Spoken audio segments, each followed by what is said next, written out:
Hi, this is Margo. This is Sunday evening, December the 13th, 2020. I hope everyone is doing well and survived the week. I'm hanging in there. So, today will be my weekly YouTube update where we're going to look at methane and sea ice and a couple of other things. Just an overall update on the state of the climate on the planet. And we're going to start off with, I have an article I want to share first because I don't want my voice to wear out before I get to this. And then we'll go to methane. This was sent to me by one of my viewers. I'd like to thank her for that. And this is from TASS, Russian news agency. This is from, December the 9th. Russian scientists plan to continue studies of methane emissions in Arctic seas. Presently, scientists do not have sufficient data to forecast how the seeps could change the atmosphere and climate within the next 5 to 10 years. There's a picture of the ship that went out.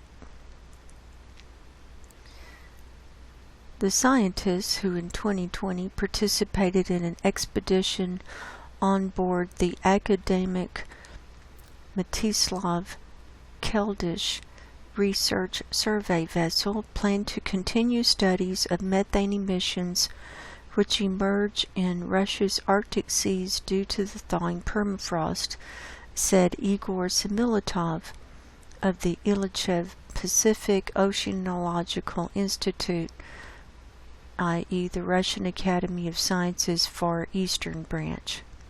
Now, we've heard Igor's name before. He is the partner of Natalia Shakova, and they've done phenomenal research into the methane that's stored in the Arctic around the coastlines. So this is a continuation of that research. The international expedition in 2020 began on September 27th and continued to November 4th in seas of the eastern Arctic and in the Kara Sea. And I shared that when it first came out too. Russian scientists observed strong emissions of methane seeps, which keep the gas concentration above the Arctic at rather high levels. The expedition studied seep fields and came to the conclusions methane emissions would double within the coming year. According to them, the permafrost's progressing degradation develops unexpectedly quickly. So, did you hear that? The expedition studied the seep fields and came to the conclusion that methane emissions would double within the coming year. Well, that was the big highlight of this story that I wanted to share with y'all. And then they talk about the thawing permafrost and the destabilization of the hydrates and this and that. They developed a new camera that they're going to be dropping down into the water. It's a digital holographic camera, or DHC. They're going to be observing plankton and other organisms in natural environment without sampling the water. And that way they're able to receive results on the spot. Then later on they're going to be able to drop the camera down to the sea floor so that they can measure the methane, see the methane bubbles coming up. So that's the gist of the article. I will leave the link below. So I thought that was the big takeaway, that methane emissions in the Arctic will double within the coming year. Well, I'd say if it's going to double, then I've got heavy-duty methane reporting ahead of me. And while it's on my mind, I'd like to invite you to go over to my Subscribestar page. The link is in the description box below, and consider joining over there. Have a small private community. I do daily reports on methane and other stuff. Sometimes it's just a little silent video showing the methane on CAMS for that day. Other days I do full reports, and I do other posts as well. And over there on Subscribestar, you can have you get an email every time I do a post. We have the ability to private message each other, and you can leave comments under the videos, and I leave the posts on Subscribestar for my members for a week, and then I archive them on my website. Here's my website, Margo's Healing Corner, and I archive them over here, and I have archives back to March of 2019. And see, we're already into December. And I do here's my daily videos, and see, this was a short one, 4.5 minutes. Some of them are longer. I've been posting the COVID numbers for the USA every day too, and if you want to see what they were in your state for a certain day, you can go back, and this is a resource for that as well. And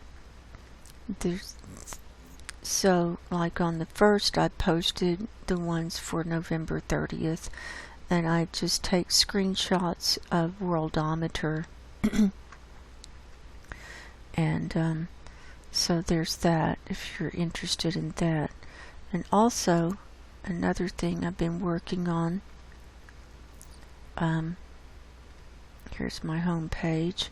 Here's my post about my Vimeo Scientific Empath channel, and I just started this last weekend when I did the show, and I just had a few videos up, but you can just click the link here or here, and here it is, and this is all public and no charge, and these are just the videos, my daily videos. After a week, after they've been for my members on Subscribestar for a week, then I move them over here, and I've got 572 videos. So I've been busy. So if you want to see what methane looked like anytime in the last 1.5 years, you can just come over here and use this as a resource. Methane, I report on sulfur dioxide and earthquakes and other stuff. You can see the length here, and so if it's like a 4 or 6 minute, it's a silent movie. Most of them are between 30 minutes to an hour long. I go in detail, and you just have to kind of sort through, see what you want to look at. Here, this one on December the 4th shows the ozone hole that was over the North Atlantic that for a few days. So I reported on that there. And so on. So I wanted to show you, I've been busy getting all those updated. So there's that. Now, that's all my news. And also, on my website, on the home page, on the blog page, here are all the links of how you can find my work, different links. And you know, if for some reason my YouTube channel goes away, remember margoshealingcorner.com, and you'll be sent here, and here are all the ways that you can find my work. Here's my BitChute channel, and I mirror my YouTube channel over to BitChute. And here's my Scientific Empath Vimeo channel, and then podcasts and so on and so forth. And then if you'd like to support my work, I have a PayPal link here, and then if you'd like to subscribe for $5 a month and support me on Subscribestar, that would be another way too. So there's that. So let's get on with the rest of the show.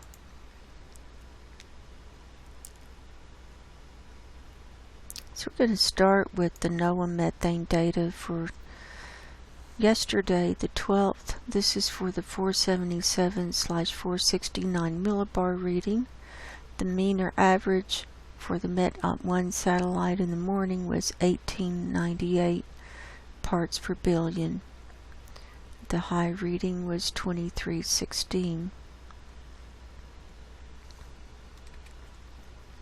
In the afternoon, the mean was 1898. The high reading was 2370. On the MET-2 satellite in the morning, the mean was 1881. The high reading was 2423. And in the afternoon, the mean was 1880, and the high reading was 2348. So here's the spreadsheet and chart where I'm tracking this data. Started doing this in March of 2019. So we've gone up a long way since then. So here's the data for the 12th right here. I added up those means that I just called up and divided by 4. We come up with an average for Saturday for 1889.25 parts per billion. So that's showing a decrease over last week of 5.25 parts per billion. So we can see this line is still going down. It's not straight down. It's not going down as fast as it was last year. We have it kind of going out, and it's kind of doing a weird stair step. So it was highest. We had 2 twin peaks of where it was highest on September the 25th and October the 23rd of 1904.25, and then it started going down, and it went down for a couple of weeks, and then it went up, and then it's been going down since the 21st. So last year, okay, so here are some numbers just here. So since March the 1st or February 29th of this year, it's gone up 12.75 parts per billion. Since March the 1st of 2019, it's gone up 32 parts per billion. See, yep, that's right. And this time last year, okay, I took a reading on December the 14th last year, and we're 21.75 parts per billion higher than we were a year ago. 21.75. So if methane increases are going to double, then it's going to be really, I mean, it's going to be off the chart. seriously.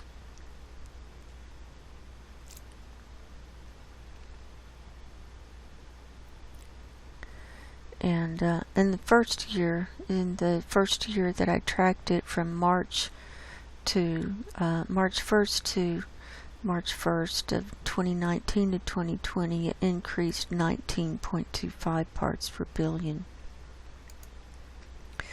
So here's the daily data, and this is what I show in my daily videos.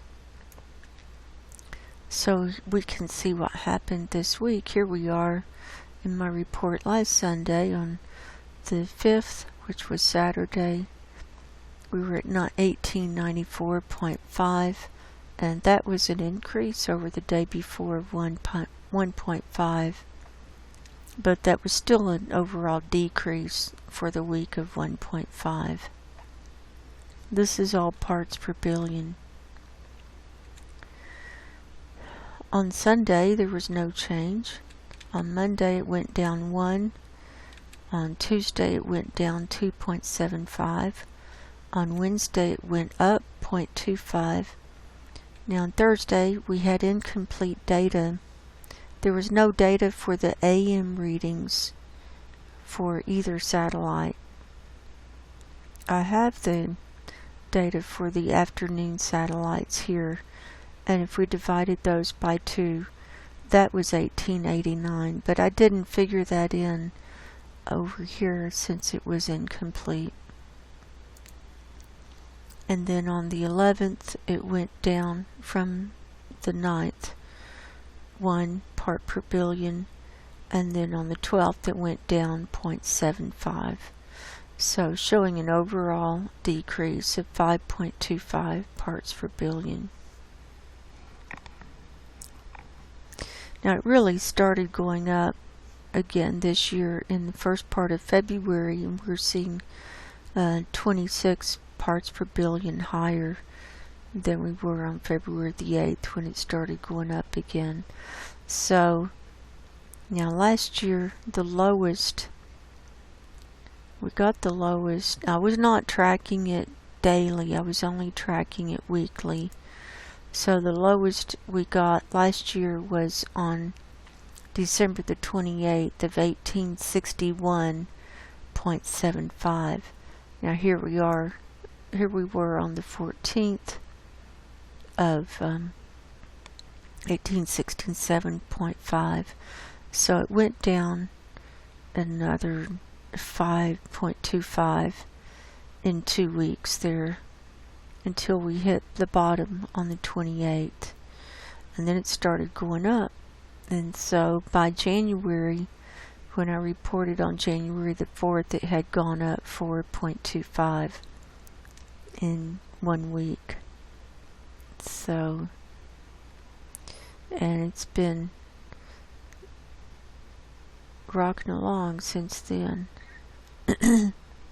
So here's where it was at the lowest. And so we've only got, a couple more weeks until the 28th. So we're going to be way above where we were this time last year. We're going to be way above. And that means warmer weather and wetter weather overall, and more flooding and more severe storms and everything. It's off the charts now. You just don't know what to expect anymore. We're in no man's land, and this is why I'm reporting this every day. I'm on it every day. So now we'll look at CAMS. This is Copernicus Atmosphere Monitoring Services out of the EU. I have methane pulled up. Now, they have an announcement up here. There will be a service disruption on December the 16th. They were going to have one, when was it, last week? But they canceled it. And then they rescheduled it. So they'll be undergoing maintenance for about 4 hours starting at 1700 UTC, and that's about 9 in the morning. 9 in the morning Pacific time, and so that would be about noon Eastern time. So expect an outage on the 16th. So that's Tuesday, 2 days from now. So let's hope they don't change the whole setup here. We'll see. If they do, I'll be reporting on that. So I have Saturday the 12th ready. Here's the Arctic view and surface level. Here's the color ledger. And remember, when you change from one level to another, like from surface level to total column, you have to refresh the page to get the correct color ledger. And this is the correct color ledger for surface level. And this top reading is between 2160 to 10,000 parts per billion. And if it's white on the map, it means it's higher than the 10,000. And we see that occasionally, especially in China, near Beijing.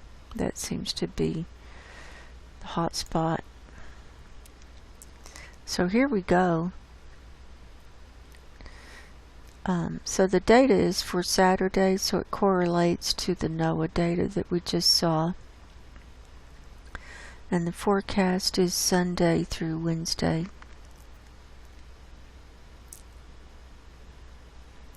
We see that we still have very high releases around this island near Severnae Zemlya. I looked up that island. Someone asked me about it. I need to write it down so I can learn the name of it. I looked it up. Look, we can see it on NASA World View down here. If you zoom in close enough. Komsomolets Island. Komsomolets Island. Okay, so that's Komsomolets Island. I've got to learn that. And someone asked my opinion about why we keep seeing these high methane releases here. That and it's been going on since January, but before January it was further in the Kara Sea down here. And then remember when CAMS was down for 10 days in January, and they tweaked the algorithms. Everything looked different. Everything looked a lot lower as I was doing the reporting. And they didn't change the color ledger. I think they tweaked the algorithms so that it looked not as high as it really was. And at that point we started seeing it bubble up here at Komsomolets, and it's been constant. I've only seen it not come up here just a few days at a time. It's constant. And so someone asked in a comment under my video from last week what I thought the source of that was, and I have a couple of theories. One is that there's a crack in the seafloor there. Now we know there are methane craters from when there have been methane blowouts.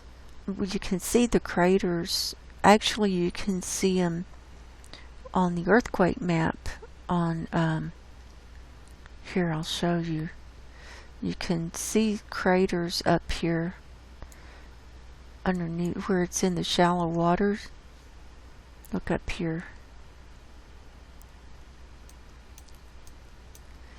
Especially by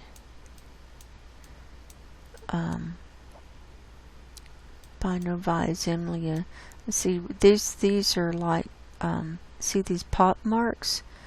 these are raised areas. Now there are actual craters in there too, and like sunken areas where there have been methane blowouts, but this is all underwater landscape, like rises and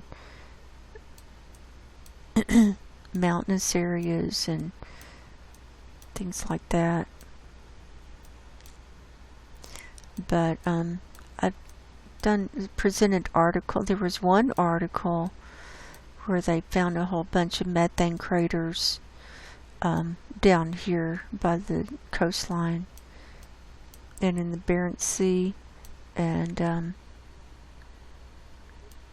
they were bubbling. They were bubbling up, and they were finding cracks in the craters, and it's easier to find them in shallow water. But now also, when you look at this earthquake map, the tectonic plate line runs right across. I mean, it runs right up here. It's not too far from, see, here's Severni Zemlya, here's Komsomolas. See, right here. So the methane is coming up. Those large releases are coming up right around here. So they could be craters that have cracked or that have come back to life with methane coming up again. And that would be a continuous thing. We do see earthquakes in the Arctic. We haven't seen any recently, but we do see them near this tectonic plate line. Now this separates the North America plate from the European plate,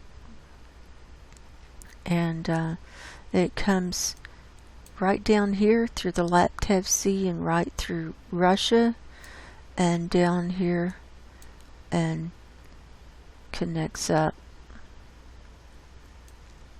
there on the West Pacific, and then here it comes up by the North Pole and down between Svalbard and Greenland, runs right through Iceland. Iceland will be shaken apart eventually one of these days, and then down through the Atlantic Ocean. So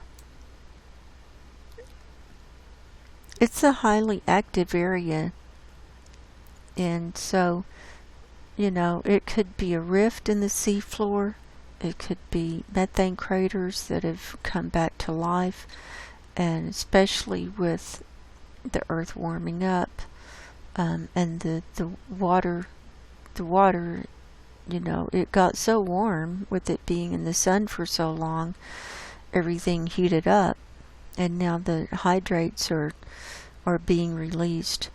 My other theory is that it could be nuclear material from the leftover from the Cold War era. This Novaya Zemlya was used as the main place that Russia did nuclear bomb experiments, nuclear testing. The whole island they tested above ground, below ground, in the water, and there are nuclear submarines that have sunken in these waters. There are fuel rods that have been dumped in the water, and lots of radioactive material that was just dumped all around Novaya Zemlya, and I don't see why maybe not up here. I mean, it's not that far away, and I guess they thought, you know, the water was so cold, we'll just dump it, you know, it'll be okay. But if it's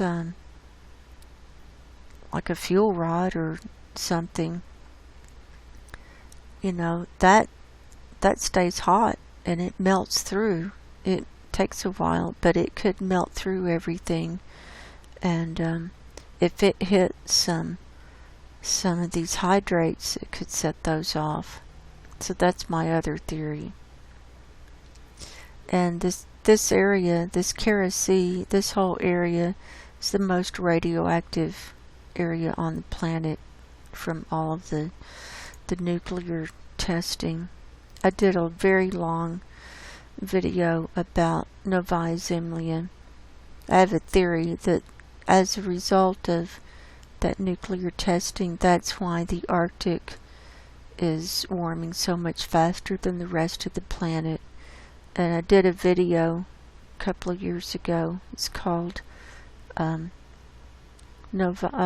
Zemlya, the smoking gun for rapid Arctic warming, or something like that. But you should watch it. It was an eye-opener for me, and we don't think about those things. It's about putting dots together when you're looking at the big picture and the long-term changes and things that happen.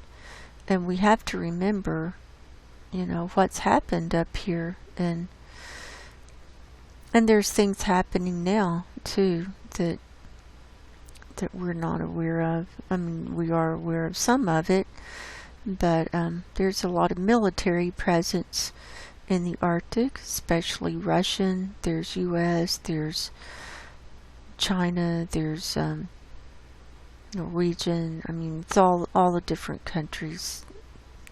They have a huge interest. UK, they all have a military interest up there. So it's a very, very active area. Lots of stuff going on. So here's the North Pole view. So we're looking down. Here's Norway and the Scandinavian area. Now Europe, you're still covered up in methane. Very high readings. It looks like Spain's getting more. Here's the Persian Gulf. India is still filled up pretty good, and see how it's still just pouring up out of the Bengal Bay. This is from the sediments. This is from pollution. And here China, it's filling up again and spilling over into, across in the ocean, again from pollution. Here's a white spot popping up again. I just now saw that. Now watch where my pointer is. You'll see. There. You see that? That's at the end of the forecast period, Wednesday. That's near Beijing. That's the most polluted place on the planet. We're still seeing a lot of green in the northern hemisphere as the background color. And here in North America, we have high readings still from Texas over east, depending on the day. On Saturday it's pretty bad. Florida's covered up. California's still got high readings, and so on. So even in the winter time, we can have very high readings. Even with it going down overall, we can still see these high readings in that largest range. Just depending on the location on the planet and what's going on.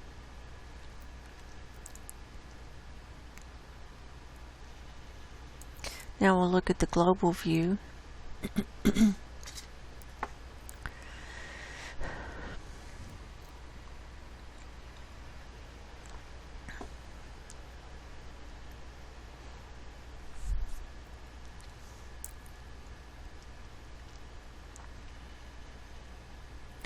We're seeing, you see this light blue down here?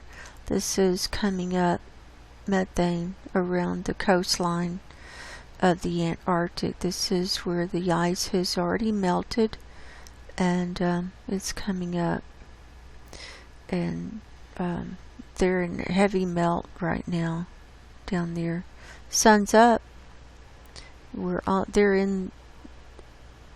they're headed right towards their summer, almost to the winter solstice, which will be the longest day of the year for them.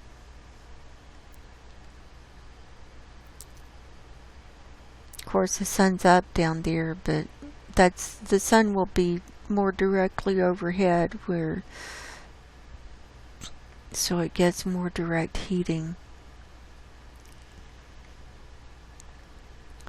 And the ozone hole is still there too. I'll show you that.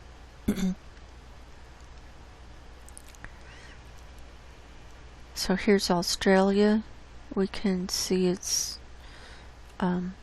now this purplish color is the next level down. This dark blue is 1800 parts per billion. The purplish is 1780 to 1800.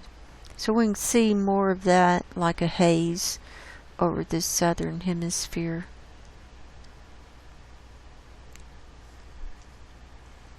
So we can see evidence of an overall lower readings of methane, especially in the southern hemisphere, because it's mainly the dark blue and this purplish color now.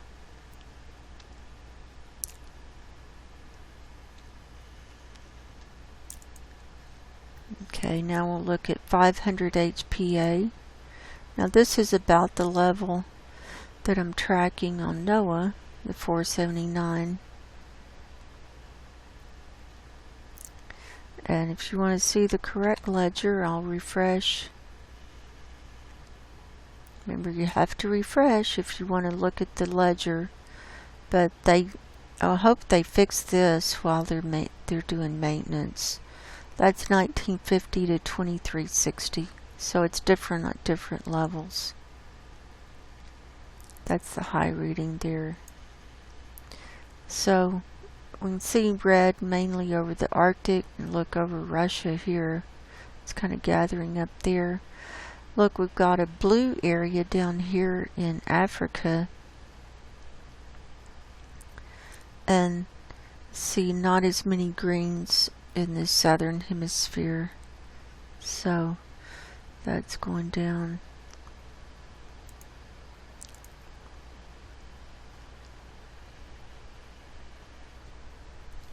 Here's total column. I'll refresh and see the color ledger.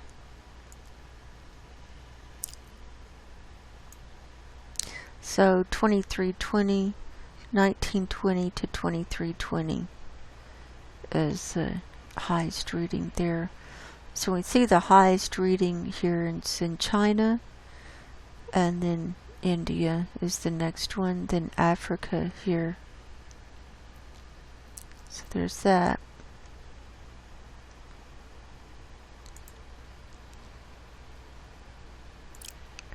Here's the ozone hole over the Antarctic today. So we can see it's kind of a weird oblong shape today, and it's kind of morphed up most of the northern part of the continent and down, well, it's all the way down to the Ross Sea here. So a lot of the continent is under the ozone hole. We can see that it's getting thinner, and the way we can tell that is that this darker blue, the darker blues are going away. Here we've got the lighter blue and then the purplish blue, but all of this is still in this dark line, which is in the danger zone. And then we've got the aqua and green on the outside, which is still below average. The solid yellow is 300 Dobson units, and that's considered average or healthy. Here's the Arctic view of the ozone. We've got greens here over Russia, Norway, and Greenland, and the North Atlantic. We've got some blue-green spot here. Now this is the area where the hole opened up this week. And now we're seeing a bunch of darker reds, and this, this could be from pollution, because see, it's centered over China, and then of course this is total column. It's all the readings all the way through the layers, but it's from China up, and it's drifting over.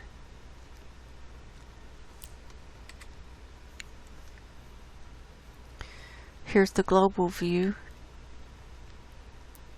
and we can see it's still, now look here in the Antarctic, see this break?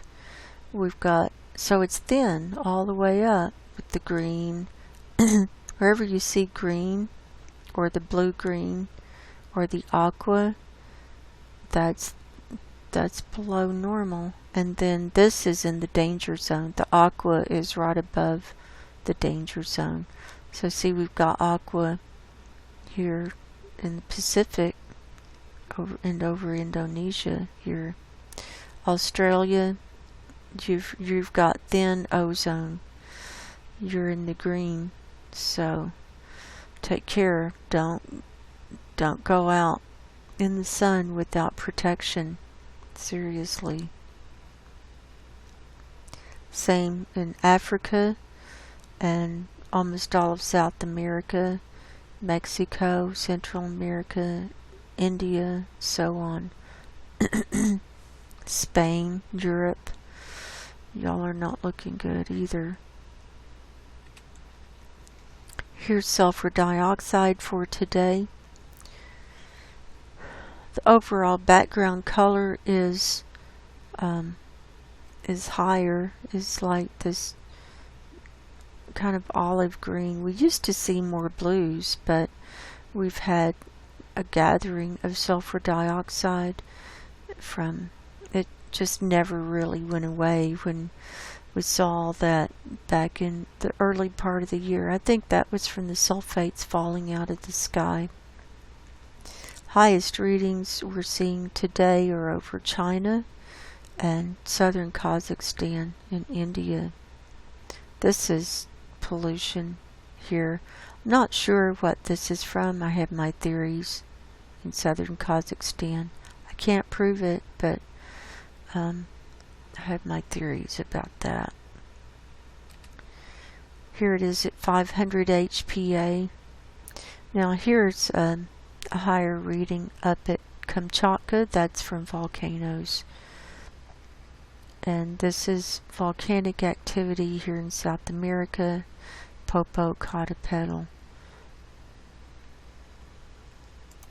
That's all of those. Now let's move on to sea ice. And if you need to take a break, that's fine. Just pause it. Here's sea ice and snow cover for today. This is from Climate Reanalyzer. We're looking for growth back up, hopefully, to this Russia coastline and in the Kara Sea. It's struggling, though. Here's Novaya Zemlya. Here's Svalbard. It's still struggling around Svalbard, and very little coming back here. Nothing here in the Barents Sea. It's come back around Franz Josef Land and around Severnaya Zemlya, around the Russia coastline from the Yamal Peninsula all the way around. Bering Strait starting to get some. In fact, we can zoom in. I don't know why I didn't think about that.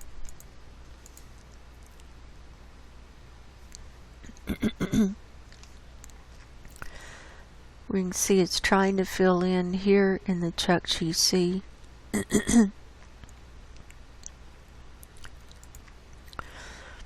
It's come back around the Alaska coastline and filled up all the way around the Canadian archipelago. It's filling in between the islands. Here's the Baffin Bay. It's still pretty much ice-free, just right here on the west of Greenland. And the Hudson Bay is coming back. And then the white on land is from snow. So we're seeing where it's been snowing. Here Russia has been covered up in snow. So let's go back, see what it's done this week. So here we are last Sunday when I did my report.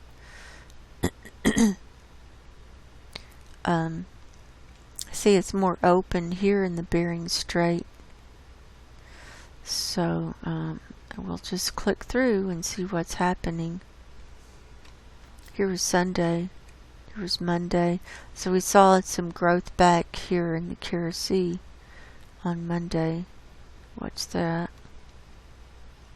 Here's Tuesday, Wednesday, Thursday, Friday, Saturday, and Sunday. Now we saw a little bit of a decrease there. Look at Saturday. Now look at the difference from Saturday to Sunday. See, it kind of went in. Now the problem is the sea surface temperature is just too warm for it to get a good refreeze going. So it's one step forward, two steps back, basically. So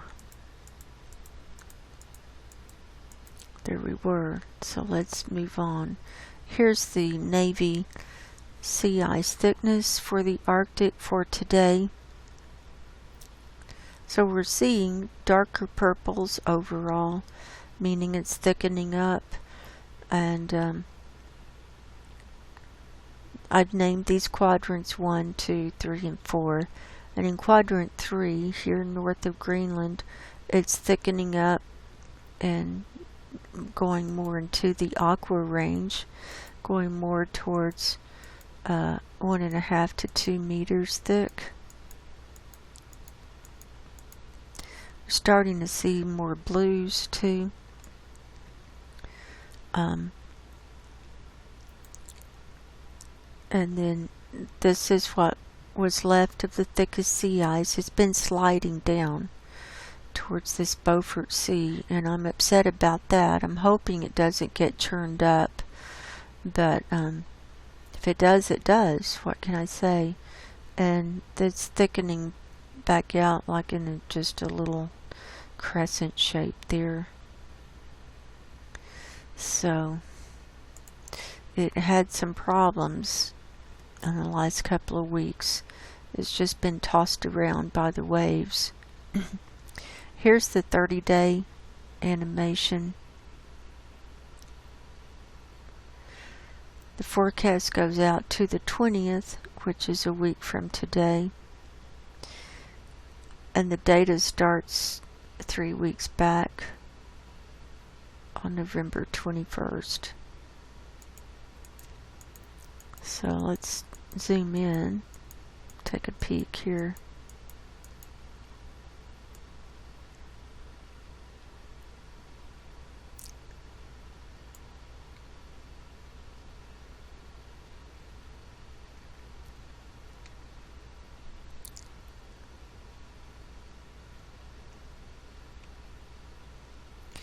So overall, we're not seeing a lot of growth as far as extent, but it's thickening up. That's my assessment. Now look up here. It's being pulled away from the coastline here on Russia. See? Watch in the forecast period. See? So this is very fragile. And it's not that thick right there. And it's thin. It gets thick and thin, and then it pulls away. And so around the coastlines, you'll see a lot of changes going on.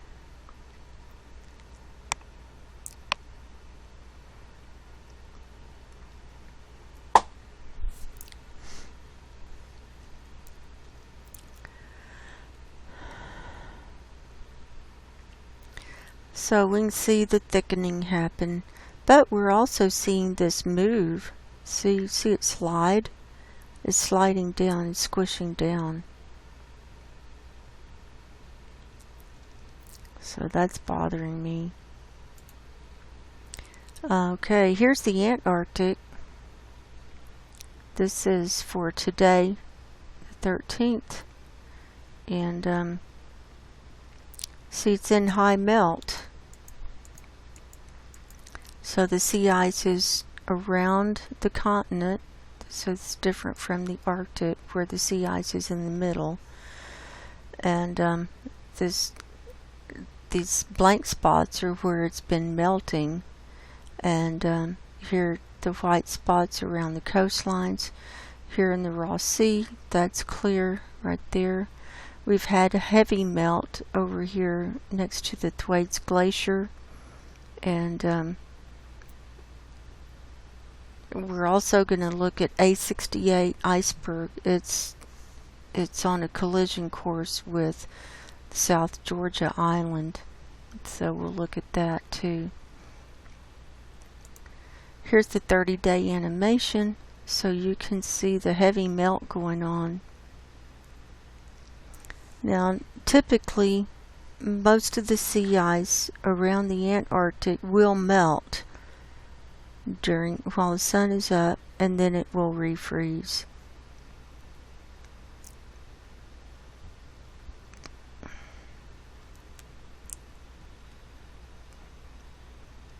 But we're also going to be seeing sea ice pour off of these glaciers that are melting. Not sea ice, it's glacier ice. Sorry about that. And then it will it will turn into sea ice, icebergs, you know, once it's in the ocean. But we'll be seeing that too once we get into full swing. And calving, we will see calving probably on the Pine Island Glacier and on the Thwaites. Okay, here now we're jumping back to the North Pole, to the Arctic. I kind of got out of order here. This is the Beaufort Sea view. Here's the thicker sea ice. Here's Alaska, and here's Canada. Here's the little islands. I need to learn the names of these. I don't know the names of these or these bays, but I can definitely see when it's pulled out and cracked up. So here it is for yesterday. They didn't update it today. This is for the 12th. So here's the aftermath of it having been tossed around, pulled out down here, and pulled out down here, and then slammed back up. And it's still sliding down towards this gyre. So let's look at this. This is the 30-day animation. Forecast goes to the 19th, which is Saturday. And we can see what has gone on, where it got yanked away there. And then in the forecast period, see, it's going to come away again and still slide. Now this is my first year to be tracking the refreeze like this. So I think people probably think this is kind of tedious, but I'm finding it interesting. Now here it is on the 19th, which is next Saturday, so it's pulled away again here, and look at how thin it's gotten here in this area and pulled away. Now we're seeing more red come back in, but it's sliding down. It's being shifted. I just hope it doesn't get churned up. It moves really fast here's the 12th. Let's go back to last Sunday. So last Sunday was the 6th. So here we were last Sunday. Now let's see what happened. Here's the 7th, 8th, 9th, 10th, 11th, 12th.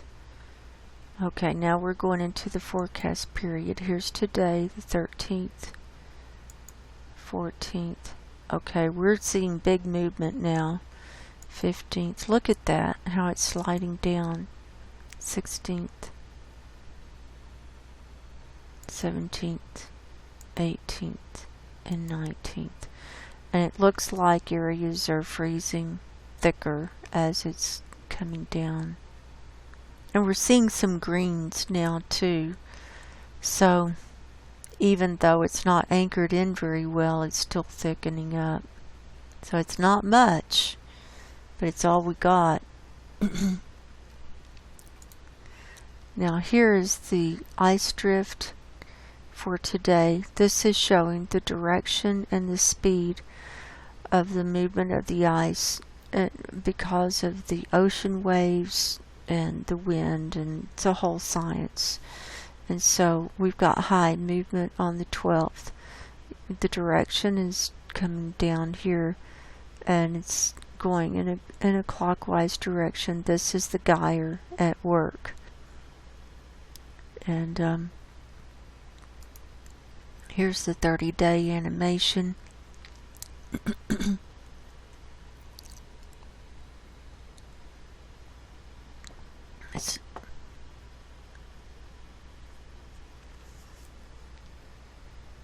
It barely stops. Okay, there it is on the 19th. So let's go back. Here it is on the 12th. So it started. See, it started picking up on the 10th again. See, it goes through these cycles where it's calm. There it's calm, and then now it starts picking up again on the 10th. Look at all of that on the 11th, 12th. That was yesterday, and here comes the movement. 13th, 14th, huge movement. Look at that. 15th, it doesn't stop. It's even worse on the 15th. Here's the 16th. Now it's slowing down a little bit. 17th, 18th, and 19th. So a lot can happen in a week on this. Just a lot can happen. So there it is again.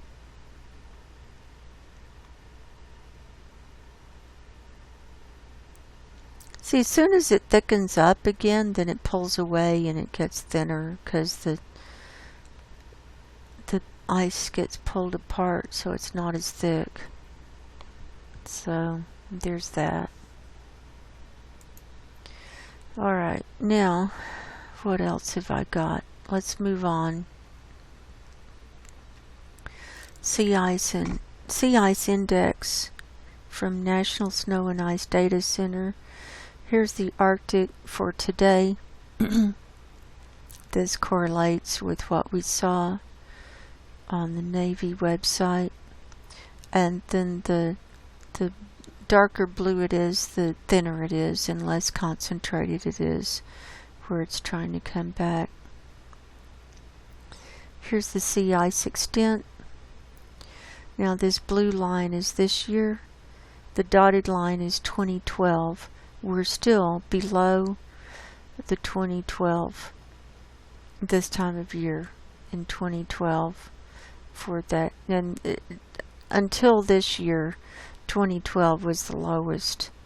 And by some fluke, we were below 2012 back in July, and then by some fluke, we ended up just a tiny bit above 2012 when they measured all of the extent in September. So they said, oh, you're not below 2012, so we're okay. But then when the refreeze started to happen, it didn't happen as well. See, and so we're still below 2012, and it's not looking good. It's just it's just not gonna be good at all. Plus, it's not very thick. You have to remember that too. It's very poor ice. It's sickly, unhealthy ice. Here's the Antarctic for today. Again, we can see the blue where it's a lot less concentrated. So where it's already darker blue, that will melt very fast. Now here's the sea ice extent for the Antarctic, and they did good this year, but now on the melt, it's still in the median range. This is the line last year, so we're above last year for the Antarctic. I wanted to show you Greenland, the Greenland ice sheet today. Here's the melt extent for 2020, and the red line is this year, and the dotted line is 1981 to 2010 median. And look at all these times where we were above. See the melt, and then it went down, and then it jumped up in October. So they had a huge melt in October. I wanted to show you that.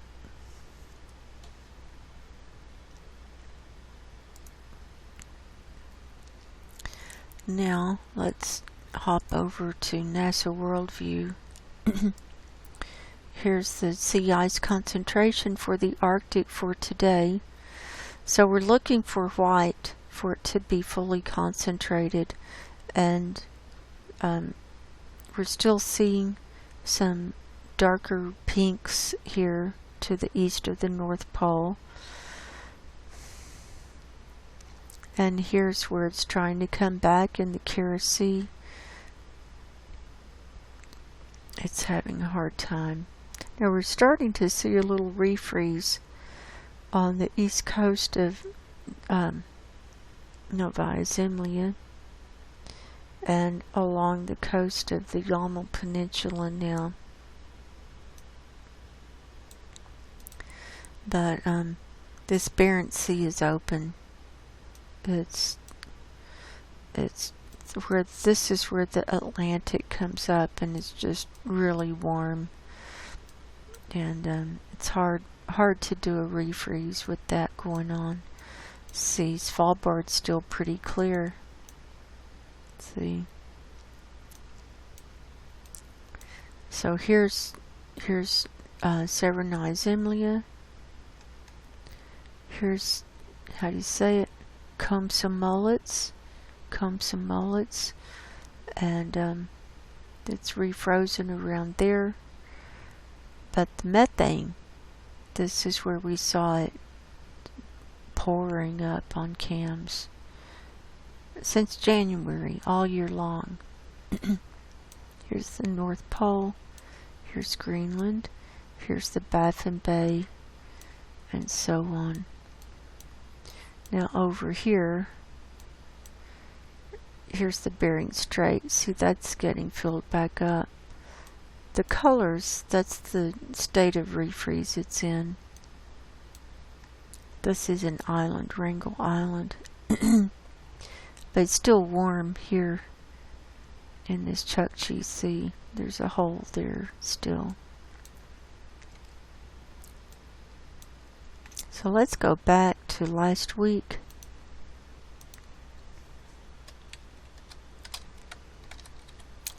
We'll see what's happened. I'll zoom out a tiny bit. Oh, too too much. So here we go.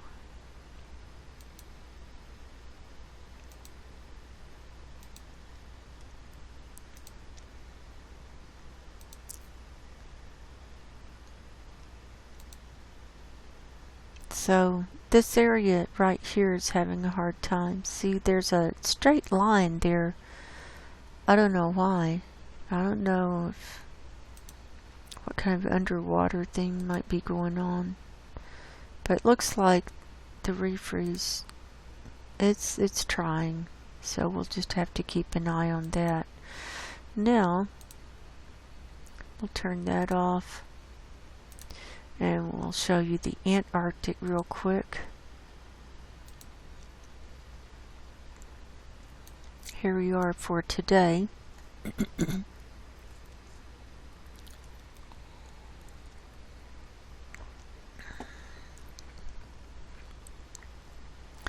Here's north, south, east, and west.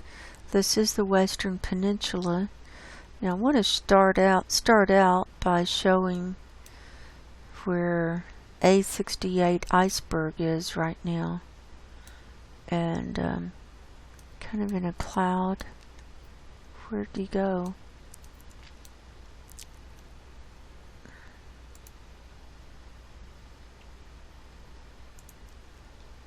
Here he is, right here.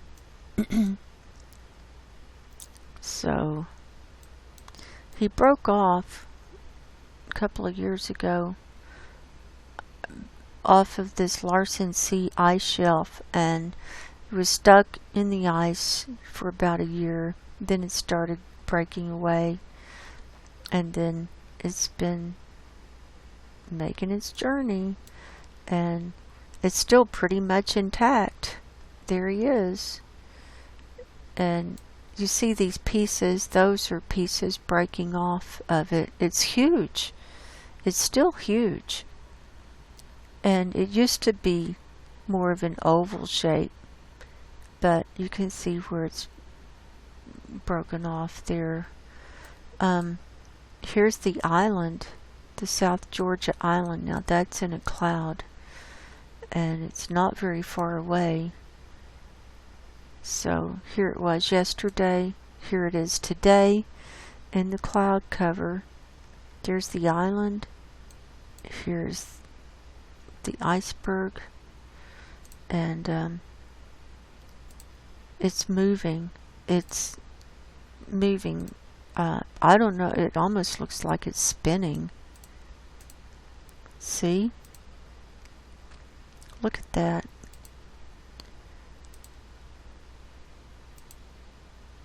So here we were last week. Now watch. It's going fast. Now it's turning. Big spin and another big spin. I don't know if it's going to crash into the island or not.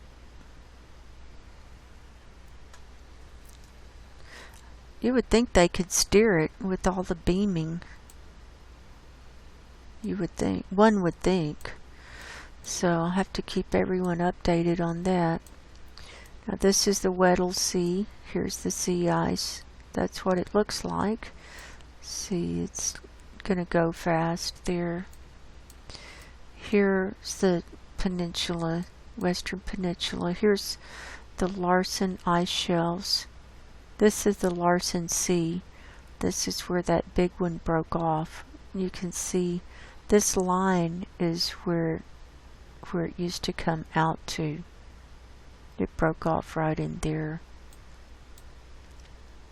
See? All the way down. It was humongous.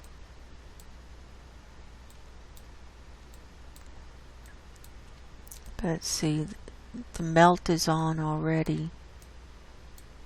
Now I want to go down here to Pine Island.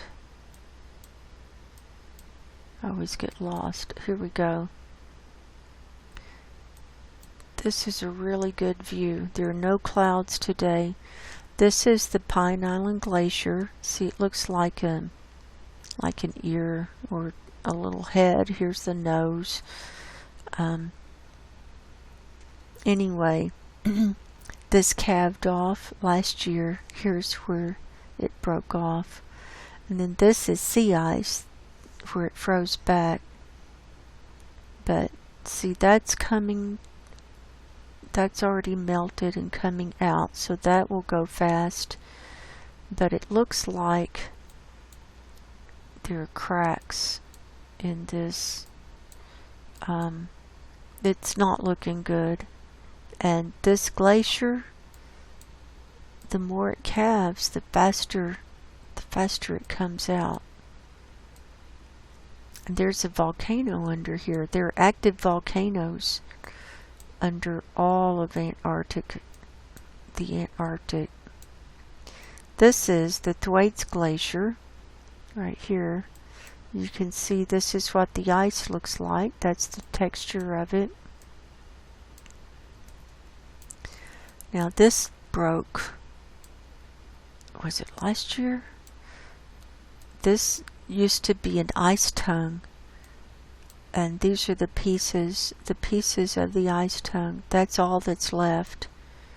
So it looks like that may be taken out to sea this year. Here's a big piece that's intact. But I'm expecting this to be calving. You can see the lines there.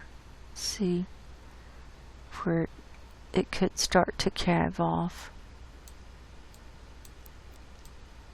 And this is called the Doomsday Glacier because the more that comes off of this, this will make the sea level rise even more.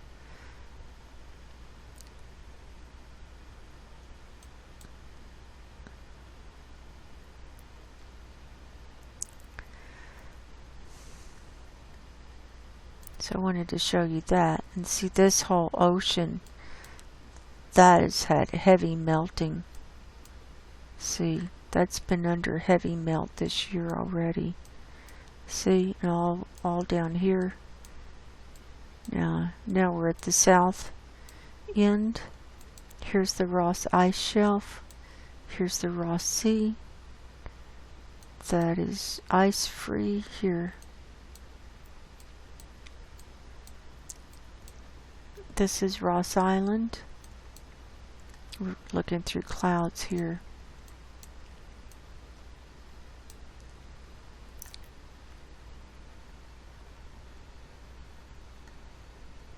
So that's the Ross Ice Shelf. Now if that started breaking off, we'd be in huge trouble.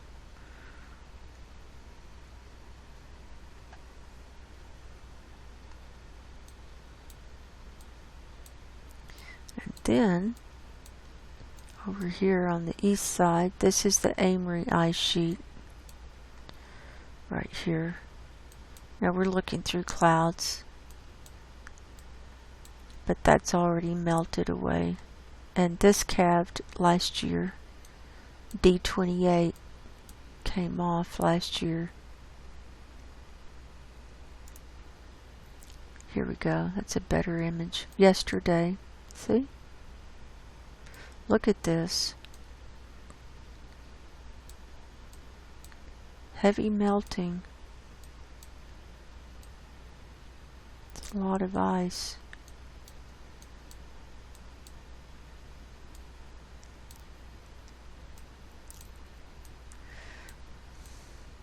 And there are several glaciers that feed into this ice sheet that will be flowing.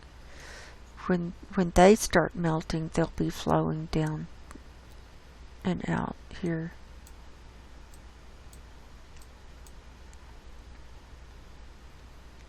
So there's that. So let's look at earthquakes real quick. I know this is going kind of long, but we get a good overview like this. Oh, we didn't look at Climate Reanalyzer.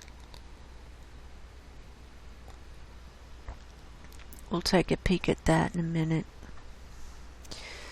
I took these pictures this morning from USGS, all magnitudes, 238 earthquakes in the last 24 hours.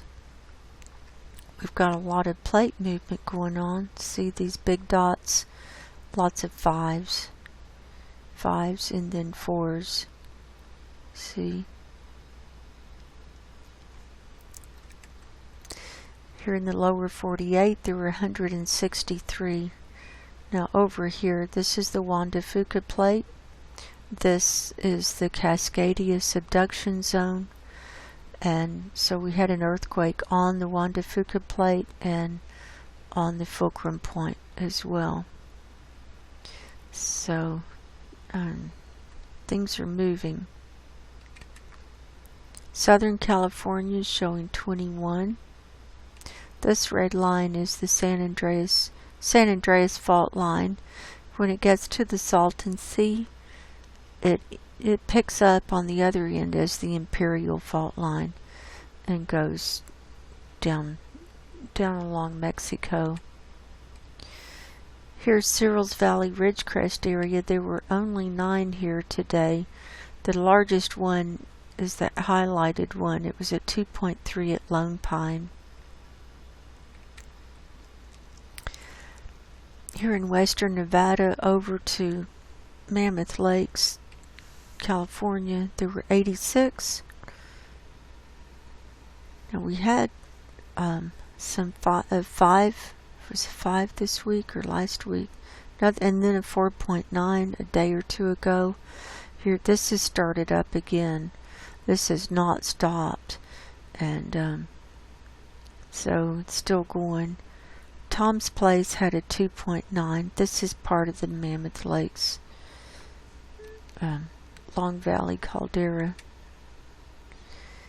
Here we had a 1.1 near Stagecoach, Nevada. That's east of Reno. Here in Northern California, this is Lake Almanor. There was a 2.0 in the lake, right down here by the dam, and then a 0.9 at Chester, near Lassen, which is another volcano. Here in Northern California we have 4, with the largest one being that 3.3 at Rockport, and then 1.0, 1.4, and 1.1. Here is the one on the Juan de Fuca plate at 3.1, right here in the ocean.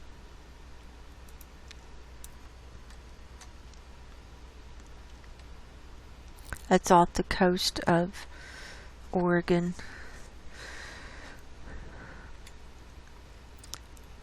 In the Pacific Northwest over to Yellowstone, only 4 today. So that's almost nothing. That's very rare to see that few. I get nervous when I see that few. It means that pressure's building. Here in Colorado, we had a 2.1. The reporting station was LaSalle, Utah, but it was in southwest Colorado. 3.3 kilometers deep, not very deep. Oklahoma and Kansas had 6 today. 2.8 in Kansas. And 2.8 at Coyle, Oklahoma. Puerto Rico had 15. 3.7 was the biggest one. South America only had 1, a 4.8 at Argentina. Hawaii had 24. Now that had been swarming. Remember, that had gotten up into over 100 a day. But that's gone back down.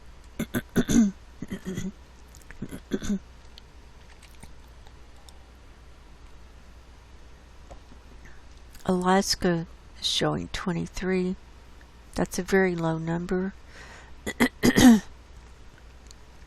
So pressure must be building. They normally have 50 to 100 a day. The largest one was this 4.5 at Nikolsky. And I saw an article, they found some super volcanoes in the Aleutian Islands in the water here. So that does not surprise me. It's geologically active. In the South Pacific, we've got 5.3 at Fiji, 5.1, and a 4.9 at Tonga. Indonesia and Philippines had 4.2 at Davila, Philippines, 4.8 San Fernando, Philippines, and a 5.2 down here, just south of Sumatra, or Java. I think that's Java. Yeah, just south of Java. Here in the Indian Ocean was a 5.1 on the mid-Indian Ridge, right here on the red line. The Antarctic is right down here. This is the Antarctic plate here. And then we have, let's see, 4 earthquakes here in Russia and 1 in Turkmenistan, 4.9 in Turkmenistan. And then this is rare that we see earthquakes reported in Russia here, just to the west of the Caspian Sea, 4.7, and this is Kurle, Russia. They're all in the same area. 4.1, 4.6, and 4.6.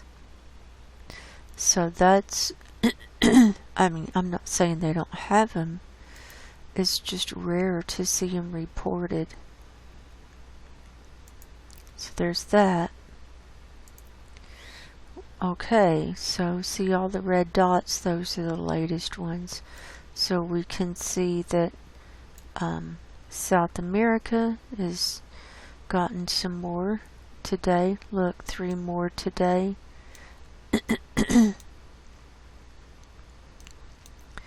See these red ones down here. So we got 231 worldwide. Here's 2.4 Parkfield. We can see geysers. We can see at Mina, and we can see at Searles Valley. That's where it's coming up. Here's a new one. Mariana Islands, 4.4. Here's another large one. Atka, 4.6 at Atka, Alaska. So, there's that. Now last we'll go over some Climate Reanalyzer. Here's 2-meter temperature anomaly. Now we can see it's gone way down. In the Arctic, we've got blues over Russia and over Canada. We've got some reddish brown here over Greenland, and see this reddish brown area over the Chukchi Sea and also over the Kara Sea. Now this could be hindering that refreeze as well. So the Arctic is up 2.6 C higher than normal. So it had been above 5 C higher than normal for weeks and weeks and weeks. So now it's finally gone down. But still 2.6 C higher than normal. The Antarctic is up 1.6. The Northern Hemisphere is up 0.8. Worldwide we're up 0.4. And the tropics are up 0.4.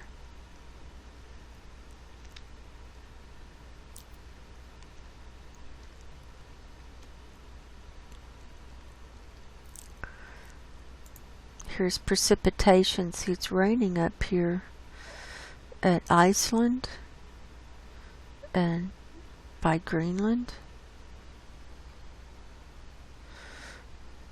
And then we've got snow. The blue is snow up here.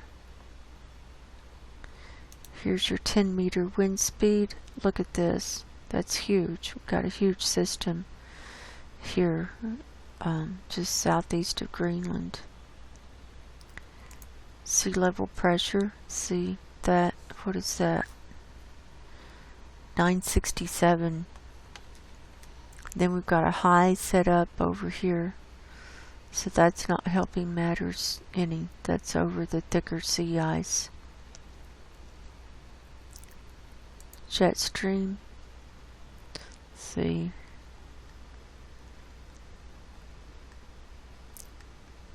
Oops. Broken up. Weather chaos.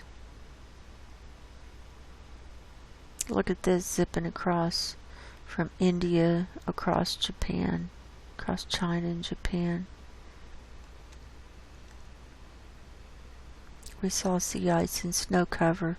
Here's sea surface temperature anomaly back to Friday. So here we can see it's browns and still red here in the Barents Sea and brown in the Kara Sea. Got a little tan here in the Chukchi Sea. So this is not helping the refreeze either. Now look at this North Atlantic. It's all red. Here's the flat view. And see this West Pacific, it's all brown. Of course, it's in the summertime, moving into summer down there. So the water really heats up around especially Australia and between Australia and New Zealand, this Tasman Sea. And the blob is returning here in the Pacific. And it'll get red. It's already reddish. And look, we've got a red area here south of Africa. So this warm sea like this will set it up for higher temperatures, and the fires have already started in Australia. So prayers are going out to you too. So worldwide we're at 0.3 C. Northern Hemisphere and North Atlantic are at 0.6 C. North Pacific is at 0.7 C.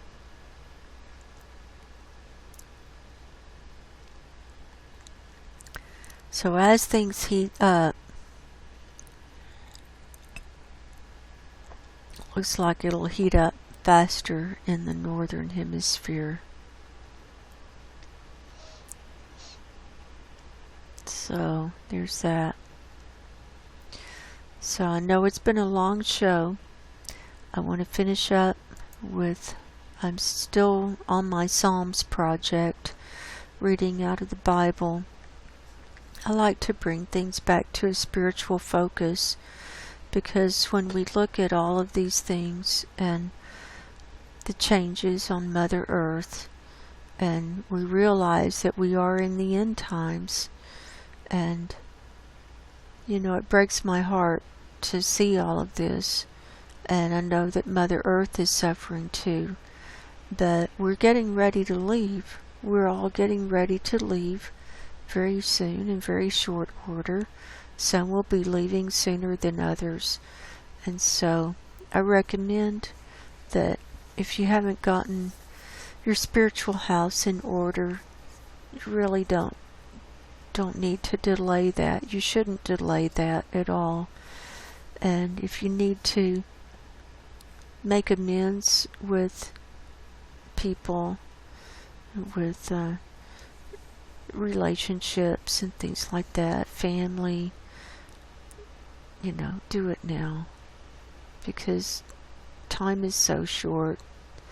So I'm continuing to read out of the book of Psalms. Now this of Psalms chapter 119. Now this chapter has 22 stanzas, one for each Hebrew letter of the alphabet. So I'm covering a stanza at a time. So tonight we're reading Zion. Remember the word unto thy servant, upon which thou hast caused me to hope. This is my comfort in my affliction, for thy word hath quickened me. The proud have had me greatly in derision, yet have I not declined from thy law. I remembered thy judgments, O Lord, and have comforted myself. Horror hath taken hold upon me, because of the wicked that forsake thy law. Thy statutes have been my songs in the house of my pilgrimage. I have remembered thy name, O Lord, in the night, and have kept thy law. This I had, because I kept thy precepts. Zion. So I hope everyone has a good week. Stay calm, stay focused, get right with God and Jesus. Pray, and pray for Mother Earth. She's suffering. She needs our prayers as well. And pray for each other. And